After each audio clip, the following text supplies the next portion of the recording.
Hey everyone, I wanted to tell you about something that I am going to do starting next week. Actually, this week, Friday, it will start, but my next week of reading.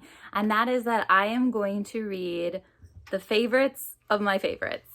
There are a lot of booktubers that I follow and that I simply adore, but there are a few people who definitely have reading tastes that are very close to mine. And so what I thought would be really fun is if I took a week and I read one book from each of them, or as many books as I can get through, that was one of their favorite books of this entire year, or last year, 2020. And so first, starting with Sarah at Your True Shelf, I will link her below. But I am going to read After by Anna Todd, which I believe is a romance novel, and it sounds like it's also a movie or a miniseries. It's pretty thick, and one of her books that I wanted to read more than this one is Writers and Lovers. So if that one comes in for me at the library by the time I need it, then I will switch to that one instead. That's what I'm planning for that. And then Arg Schooling, I have been loving her lately, and I am going to read The Midnight Library, which is something to do with just really considering like the different paths that your life could have taken and what would happen if you made those different choices. I think it is kind of like, I don't know, like magical realism kind of. I'm not really sure, but we'll see. And then Soggy Expat Book Nerd.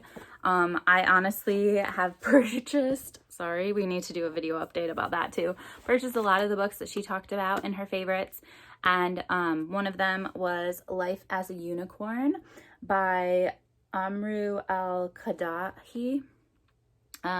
Basically, it says, Amru knew they were gay when, age 10, they first laid their eyes on Macaulay Culkin in Home Alone. It was love at first sight. Amru's parents weren't so happy. From that moment on, Amru began searching in all the wrong places for ways to make their divided self whole again. I believe he is Muslim, and so that just adds a whole nother complication in his kind of growing up story. So that's what this is about. And then finally, from Science Mama and from basically everybody else who has told me about this book for years and years and years, it is The Nightingale by Kristen Hanna. So this is about World War II, and I believe it tells the story of two sisters. That's what I'm going to read. I'm going to try and get through those in a week. We'll see what happens.